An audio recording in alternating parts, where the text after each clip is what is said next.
Boa noite, pessoal. Estamos aqui de volta. Todo mundo descansou um pouco, né? Então, conforme eu disse, nós vamos continuar a releitura, leitura, interpretação e análise deste livro de Pedro Planas, Interpretação Neurocruzal, segunda edição, de 1997. Ok? Vocês podem acompanhar aí. Então, como eu havia começado na parte anterior, que é a parte 1, dando continuidade, gostaria de mostrar aqui, eu tenho uma aula sobre isso, vocês podem olhar na internet, no YouTube, tá? Esse material todo tá no meu canal do YouTube, Iracema Ult, no YouTube. Então, nós temos aqui o plano inclinado com atrito. O que é importante disso aqui?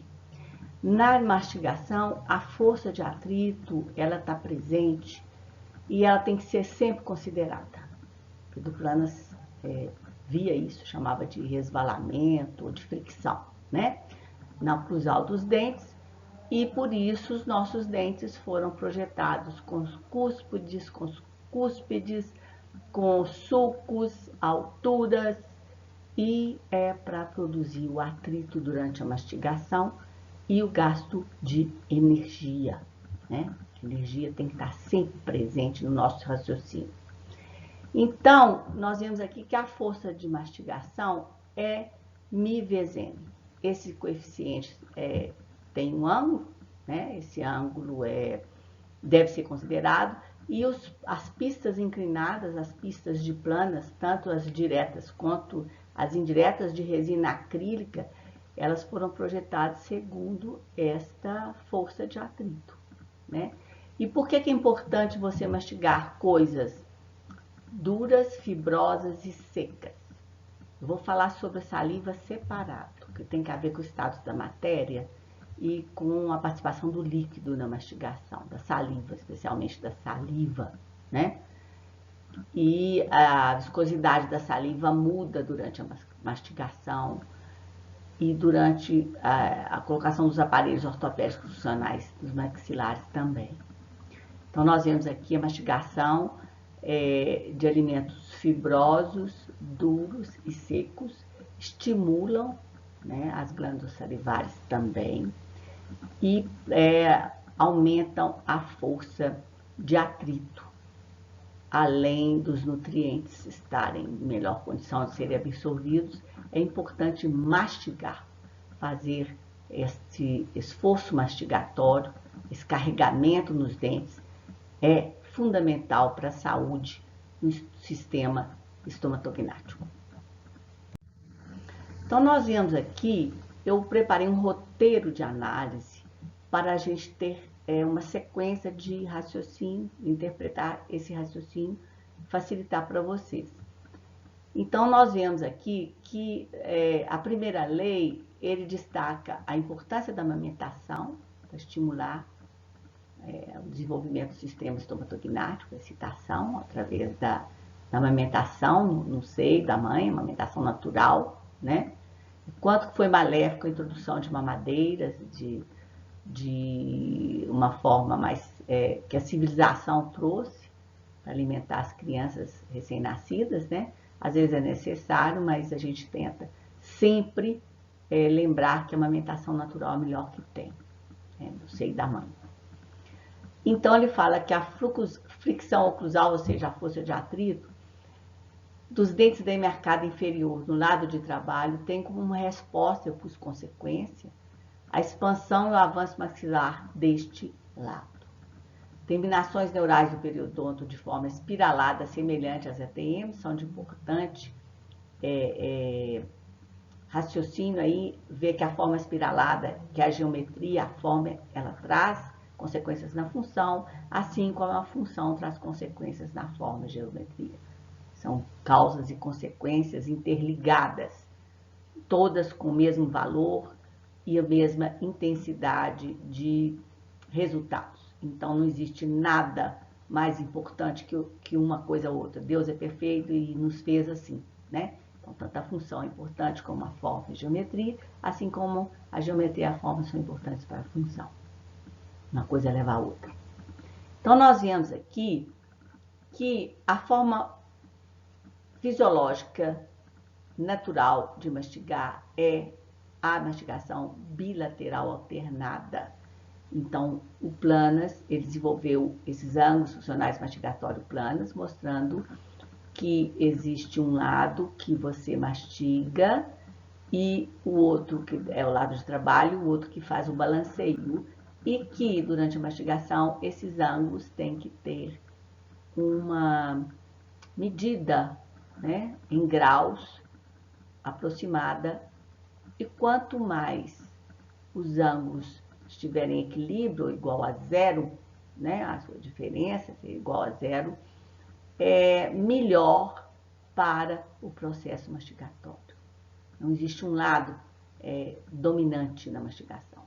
Na mastigação cruzada, ou quando não se faz o toque incisivo, o corte incisal da tesoura de Paget, isto traz alterações muito significativas no sistema estomatognático, nas funções do sistema estomatognático.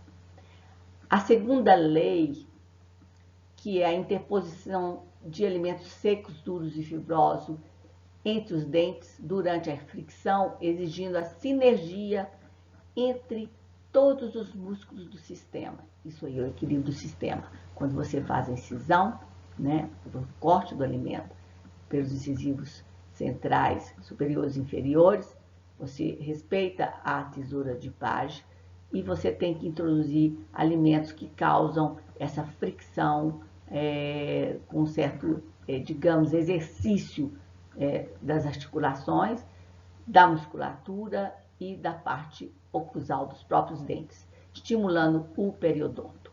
E nós vimos que o ligamento periodontal, ele tem uma hidrodinâmica especial, assim como o menisco da articulação temporomandibular. O ligamento periodontal, ele tem uma grande quantidade de fluido entre o dente e o osso, além das fibras de ligação, né?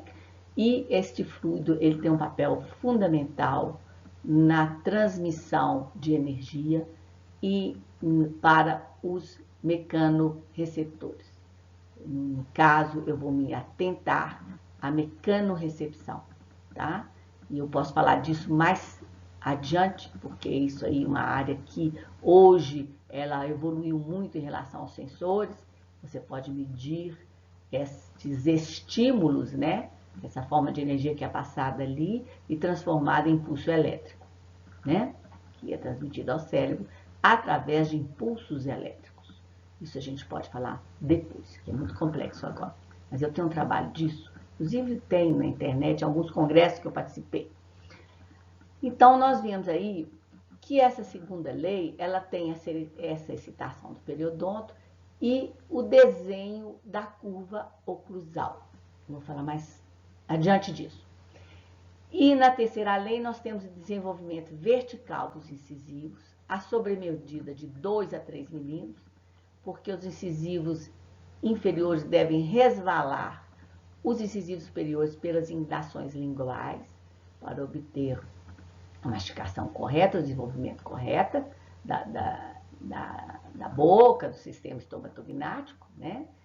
E a tesoura de Paget, o entendimento dela é fundamental, que é o sistema de alavancas com o ponto de apoio e o ponto de resistência, né? Então, é um sistema de alavancas que a gente estuda na física básica, né?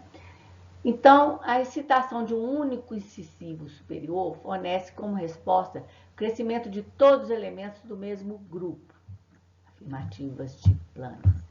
E aí vem toda aquela fundamentação da embriologia, né, do desenvolvimento do sistema, das partes componentes do sistema, nas suas funções integradas, né? E isso o entendimento dessa força que é produzida nos incisivos é muito importante, porque além da medida específica dela, tem a inclinação dos dentes. E nós sabemos, na sobremordida, né, quando tem mordida cruzada de canino, por exemplo, que interfere muito na questão da tesoura de Paget, Então, a gente vê que isso aí tem um fundamento físico muito bom em relação a esse desenvolvimento dessas leis de planas. A quarta lei, e ele diz também aqui, né, voltando, que a excitação de um único incisivo faz com que o grupo se desenvolva. Não vou entrar em detalhes, porque aqui uma interpretação geral, mas nós temos o livro e podemos ver isso ponto a ponto, como o Planas desenvolveu em sua obra. A quarta lei, que as trações do menisco é articular das ATMs, direita e esquerda. Então, ele mostra, como eu disse, a forma espiral, da irrigação nessa região, a tração, já falei na parte 1, vejam lá a parte 1, se for preciso, revejam quantas vezes for necessário, a internet é bom por isso, né? E às vezes a gente pensa que os livros serão a biblioteca virtual do futuro, e livro em papel, que é maravilhoso, quem os tem deve guardá-los, porque futuramente o gasto de papel será muito difícil fazer isso. Então, nós vemos aqui que hoje a internet a gente pode ver o próprio autor falando de sua obra. Imagina se Pedro Planas, fosse vivo hoje, pudesse explicar na internet, através de suas palestras, de suas explanações maravilhosas, ponto a ponto de suas leis, né? Seria fantástico.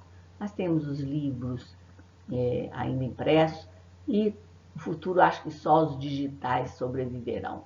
Será uma biblioteca mais virtual do que concreta, né, em relação a essa fonte de conhecimento. Mas é o que está aí. Então, nós vemos que nesta quarta lei, nós temos as trações do menisco, né, que são a vascularização espiralada, e também a fricção dos alimentos duros entre os dentes superiores e inferiores. O atrito, né, a força de atrito. Revejam lá em relação aos planos inclinados.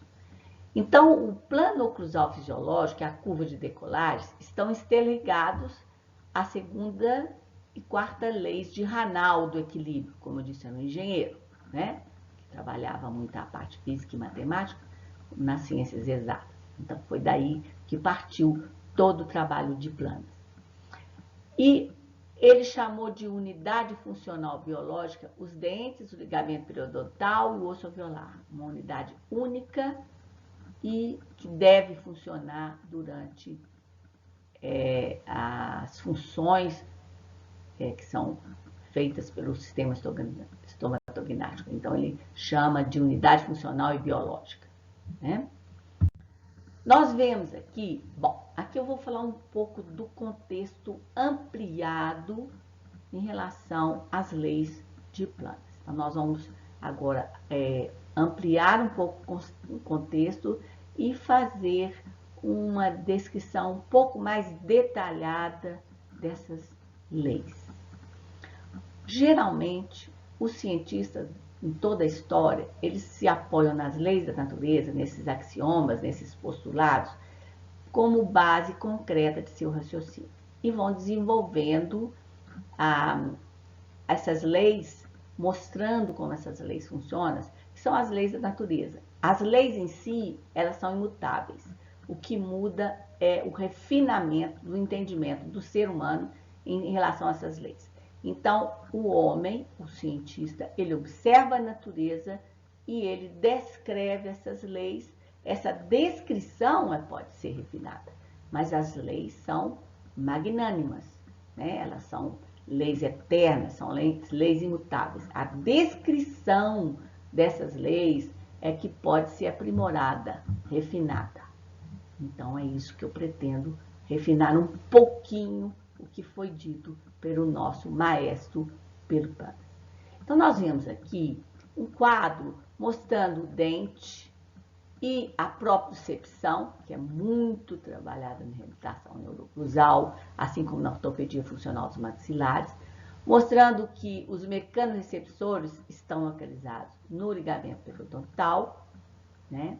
alguma coisa já foi modificada em relação à interpretação desses sensores, desses estímulos que estão recebidos a nível celular, nível tecidual. Posso falar nisso mais adiante, é muito detalhado. Então, mudou muita coisa do fundamento básico e concreto em relação a algumas especialidades, né? Mudou o fundamento disso, porque os avanços tecnológicos permitiram enxergar melhor o que acontece durante a passagem desses estímulos e na captação por esses sensores, medindo, né, a força que passa ali, a transformação dela. Então, nós vemos ali que a sensibilidade tátil ela é alta nessa região. A mobilidade axial ela pode variar. E no movimento nós vamos ter duas fases. A primária, que é um movimento não linear e complexo, envolve equações diferenciais, né? Aí sim tem equações e não razões, quando se estuda isso. E secundário, ele é linear e elástico. Isso é muito da engenharia, bioengenharia. Não vamos entrar nesse detalhe. E a localização do fluxo da força lateral é no terço apical da raiz, né? A característica de suporte de carga oclusal, ela tem como características a absorção da força e a distribuição do stress, né? Stress, strain, tensão, deformação, né? Então, nós vemos que quando você fala o tecido estressado, na realidade você está falando o tecido tensionado, né? Então, tensão também é uma entidade física vetorial, assim como a força. Então, fisicamente existe um refinamento nessas palavras, que elas mudam o sentido dela para as áreas exatas. E nós estamos falando de áreas exatas. Neste momento que falamos, também as áreas exatas se viram de fundamento das leis de Planck, né? Então, nós vemos aqui o quinto de Hanau. Como eu disse, a observação da natureza que faz a base do raciocínio para o desenvolvimento dessas leis, né? Para como que o ser humano descreve essas leis que são divinas, né? Foram feitas por Deus, né? Nosso Pai Criador. Então, vocês vejam aí que o crochê de Deus, as leis de Hanau, como ele descreveu o desenho dele, tem uma semelhança muito grande com esta flor aí, que foi desenvolvida pela natureza e ela tem um padrão de crescimento, de desenvolvimento dela. Nós vamos ter a lei da tangente de parte, de 1952, aí, mostrando a tesoura, né, como já eu disse anteriormente, vocês podem rever aí os slides da parte 1, qual a participação dela nessas leis de Planck. E aí eu tenho as referências, que é importante das referências mais antigas e mais recentes, que estão trabalhando essa base concreta do raciocínio, que são as leis da natureza e o resultado delas. Então, nós temos Dietze e o próprio Hanau, né, com o desenvolvimento do seu trabalho. Todos baseados em axiomas. Então, nós vemos aqui que a quarta lei é a lei do posicionamento plano-cruzal. Essa parte de posicionamento de plano-cruzal teve modificações recentes devido ao aprimoramento das tecnologias. Então, essa parte, ela tem um refinamento que faz uma diferença enorme em termos de se enxergar esse posicionamento do plano-cruzal. Fantástico, vou mostrar para vocês. Então, nós vemos que o equilíbrio cruzal depende do posicionamento do plano cruzal e da curva de decolagem. Vamos falar um pouquinho mais de curva de decolagem, né? Então, representa a profundidade do plano cruzal, ou seja, a curva fisiológica no sentido antero-posterior. E segundo Hanau, as alturas das cúspides determinam a curva de decolagem. Então, nós vemos aqui o desenho das curvas de decolagem na dentição decídua madura, mostrando-nos as curvaturas, né? E nós vemos aqui uma figura antiga, vocês veem pela nomenclatura dos dentes decíduos aí, né? Que é uma figura antiga, de 1983, falando que o plano de oclusão, ele é plano, né? Regular, em dentadura decídua, e mostra isso aí, né? Pela própria disposição dos dentes, pela forma quando ele é verticalizado no eixo, né? Ele não tem muita diferença, o eixo é único e ele forma um plano oclusal plano, né? É uma redundância, um plano oclusal plano. Vocês entenderam, né? Então, a representação da curva de Spee, também com princípios de bioengenharia, naquela época, né, 1893, me parece, não me falha a memória, mostrando como que o Spee fez essas curvas, estudou essas curvas, né? E ele estudou isso em dentes desgastados em crânios secos e definiu uma curva de oclusão no plano sagital, formando um arco de um círculo com raio de 6,5 a 7 centímetros, unindo a borda anterior do côndilo mandibular, a superfície oclusal do segundo molar e a borda incisal dos incisivos inferiores. Ele localizou o centro desse círculo na órbita posterior à crista lacrimal posterior. Então, você vê os primeiros estudos que foram feitos dessas curvaturas que são definitivas quando se vai trabalhar com o sistema estomatognático e com uma articulação dupla, né? Lado direito, esquerdo, que trabalha de forma que tem que trabalhar e deve trabalhar em plena sinergia muscular. Então, o que acontece? Um plano em si, ele é um plano idealizado, ele é um plano virtual, ele é um plano imaginário. Mas você tem como materializar um plano usando certo tipo de tecnologia, de argumentos físicos e matemáticos. Por que quando você fala assim, fala essa parede é plana? Uma parede plana significa que ela tem uma superfície concreta que é lisa, não tem irregularidades. Mas se você, a rigor da matemática, da física, tiver algum abaulamento nessa parede, ela passa a ter outros planos, né? Ela passa a participar de outros planos. Ela não é regular, não forma uma superfície regular. Então, existe como materializar esse plano oclusal. Porque esse plano oclusal, ele tem a dificuldade de materialização dele, vocês vão ver aí. Porque o plano oclusal, ele forma uma superfície curvilínea nos 3 planos espaciais. Ele é tridimensional. E pode ser representado pela superfície helicoidal de Ackman de 1953. É, portanto, uma superfície curva, horizontal, e não um plano que integra as curvas. De Wilson no plano frontal e a curva de Spee. Então, você tem a curva incisiva, a curva de Spee e a curva de Wilson.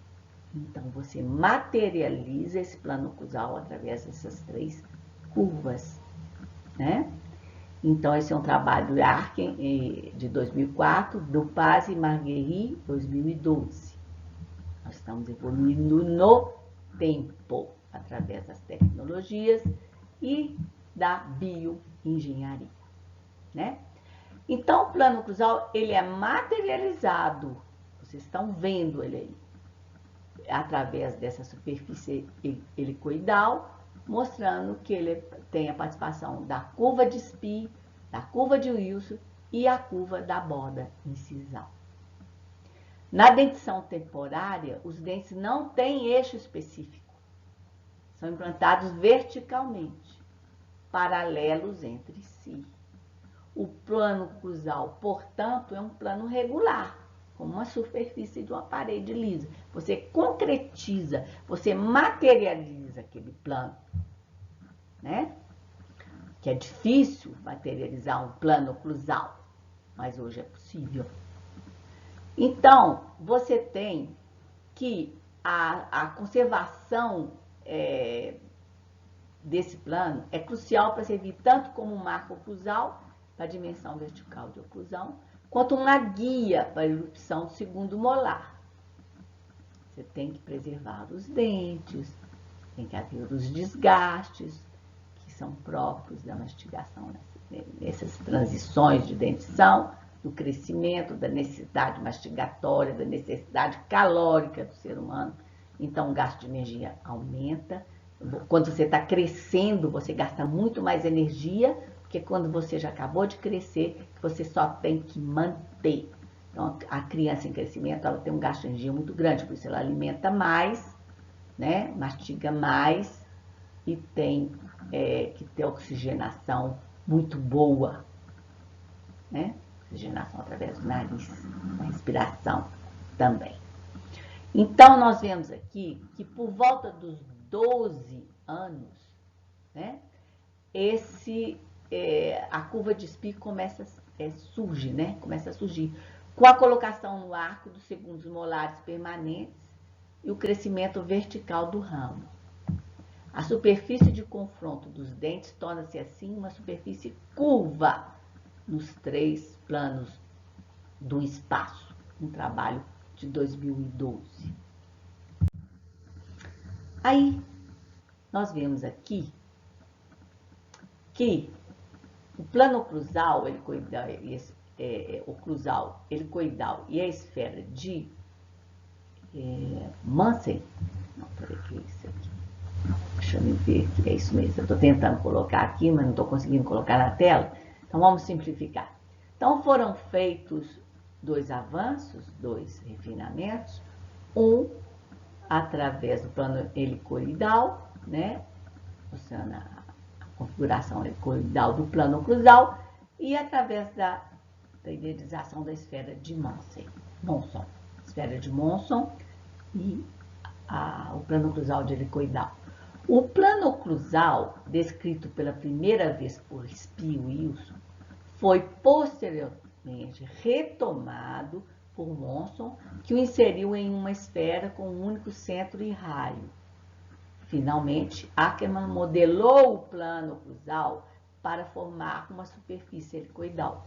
Modelagem matemática requer um sistema computacional, né? Requer engenharia, bioengenharia.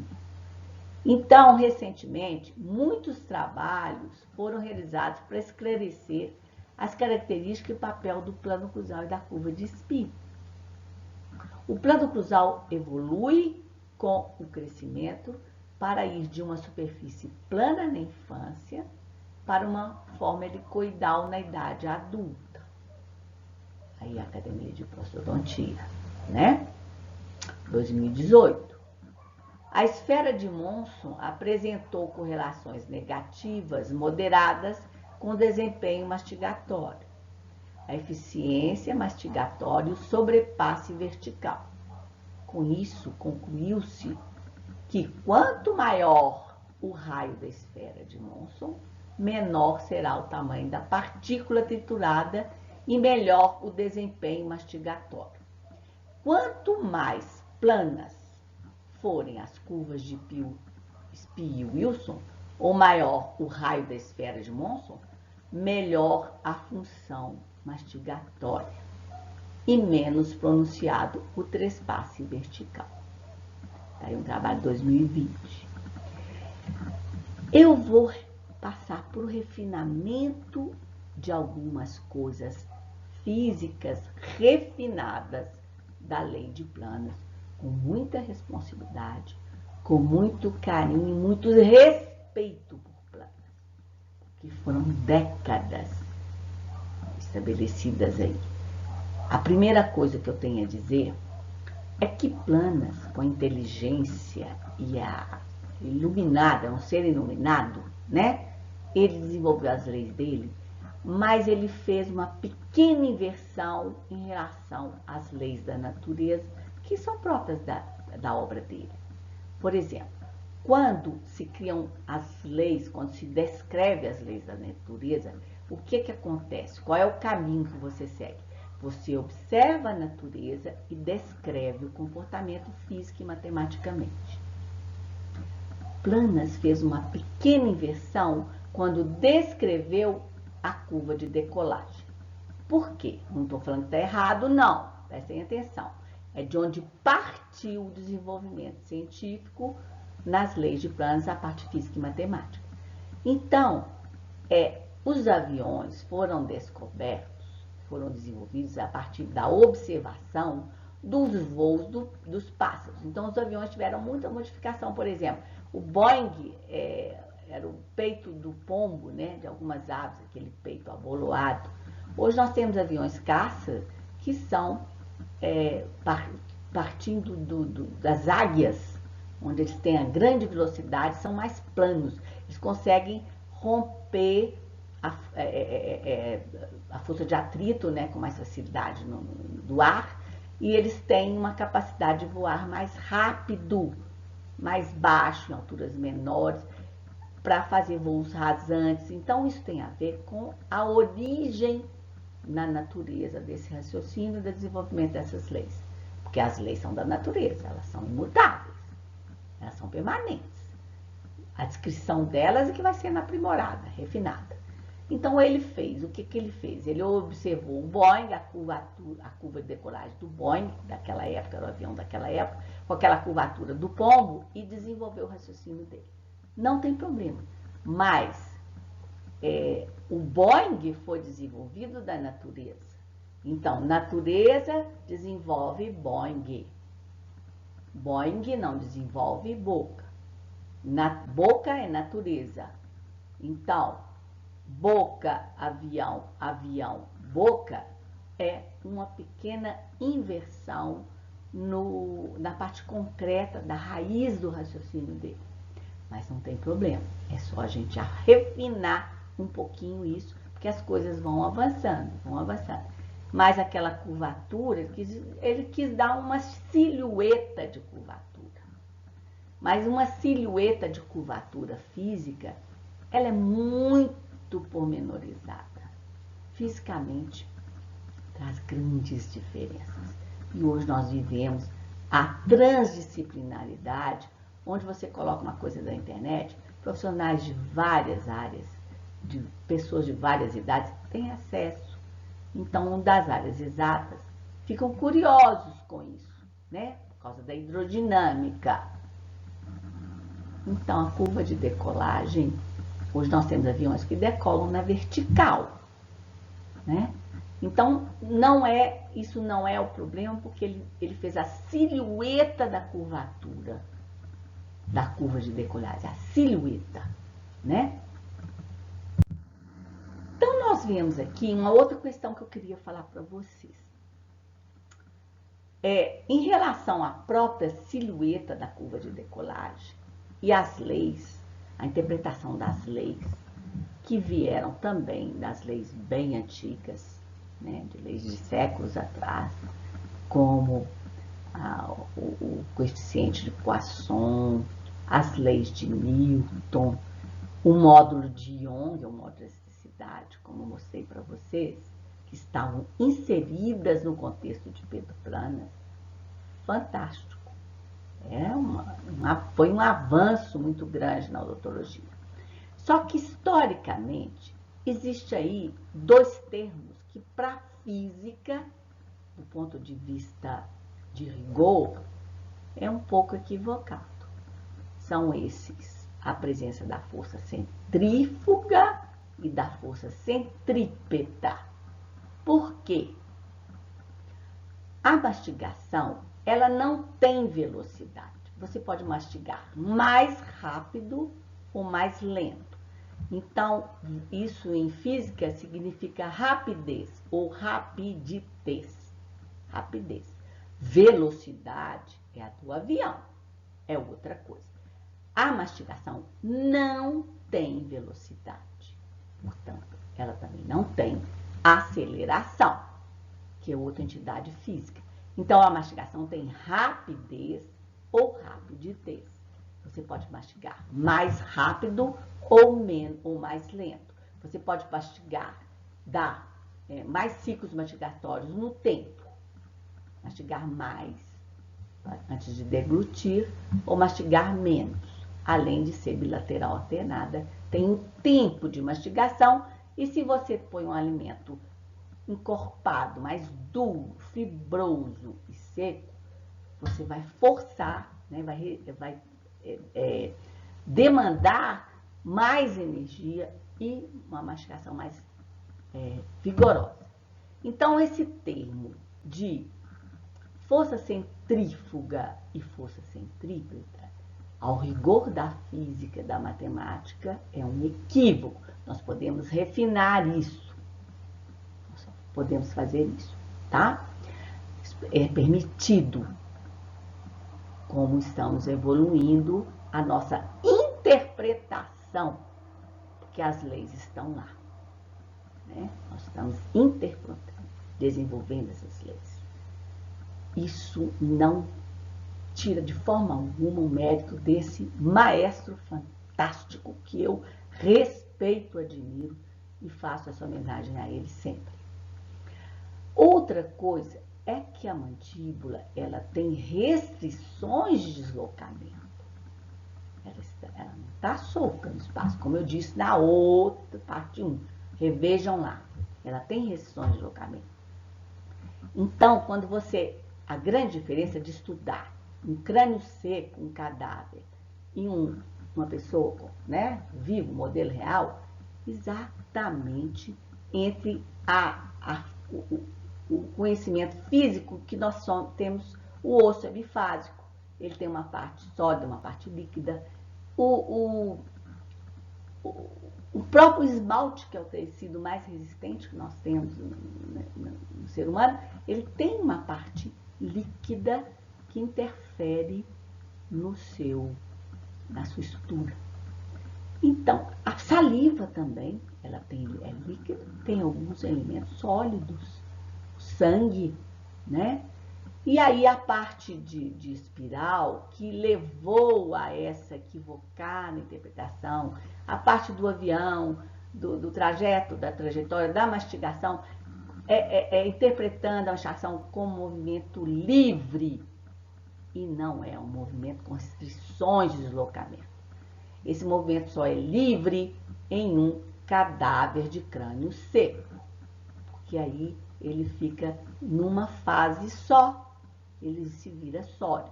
Nós sabemos que, por exemplo, a água, ela pode estar na forma sólida, líquida ou gasosa. O que vai mudar a fase da água vai ser a energia. Você tem que colocar energia no processo.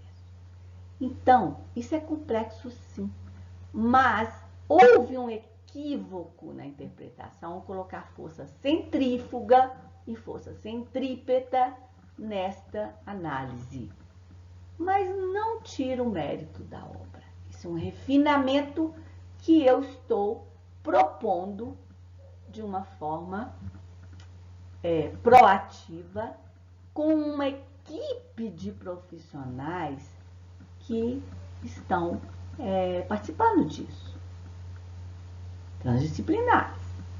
Então, isso é uma proposta de refinamento e a tridimensionalidade também, né?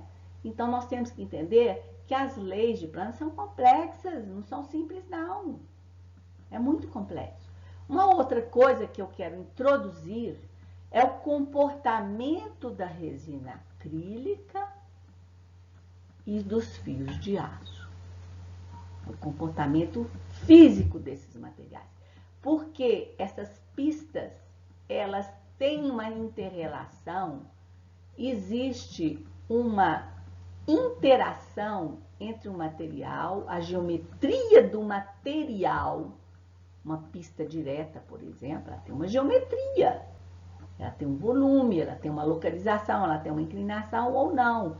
As pistas indiretas, mais complexo ainda, né? Então, isso tudo Pedro Planas, magnificamente, ele introduziu na sua filosofia de interferência, né, de prevenção e de tratamento dos problemas periodontais. Uma outra coisa que eu gostaria de dizer é que, como ele disse, o tempo e duração dos tratamentos da RNO, assim, foi uma evolução fantástica, porque ele quis, na sua filosofia, se contrapor àquela época à ortodontia, que fazia uma coisa muito bruta.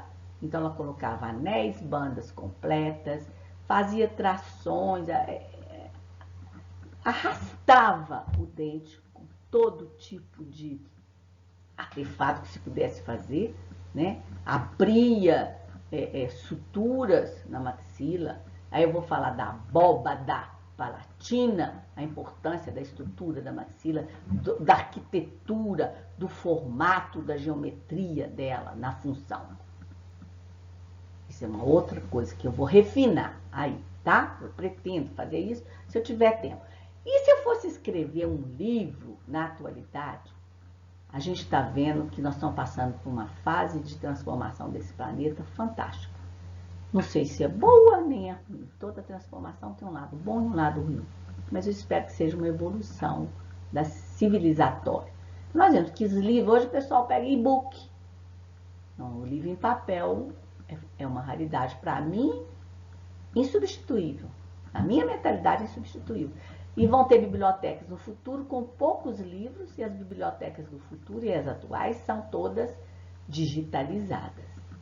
Estão no contexto da atualidade da internet, né? Tudo da internet.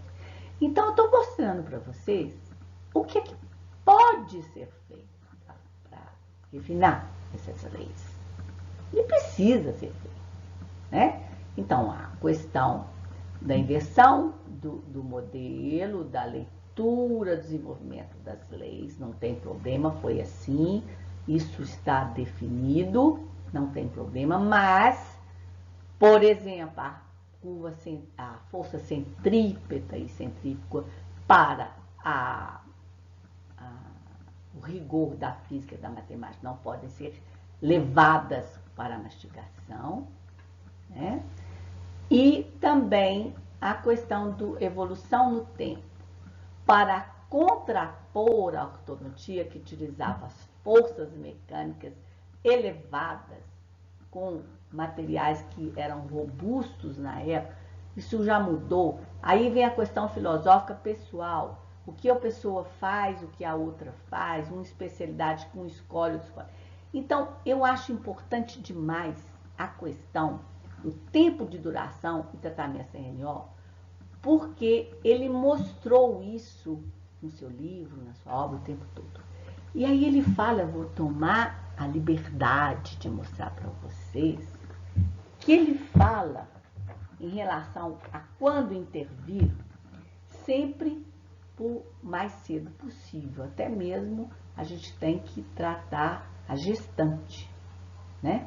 Para poder acompanhar o parto, primeiro ano de vida, o recém-nascido, a formada da cabeça do recém-nascido, se tem algum problema ou não, durante a formação do feto no útero, depois o nascimento, o aleitamento, tudo isso é importante, sim, Pedro Planas deixou isso magnificamente falando aqui.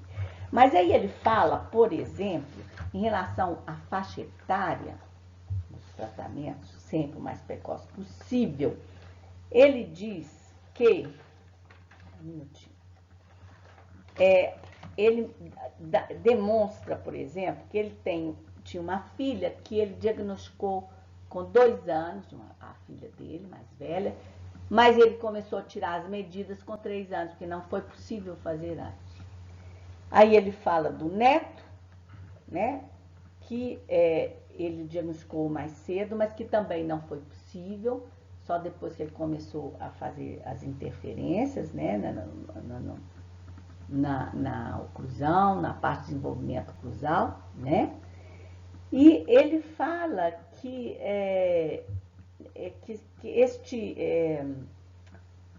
neto dele, ele diagnosticado com os 2 anos e começou o tratamento a fazer com 3 anos. E ele foi levando isso para uma série de problemas da vida, né?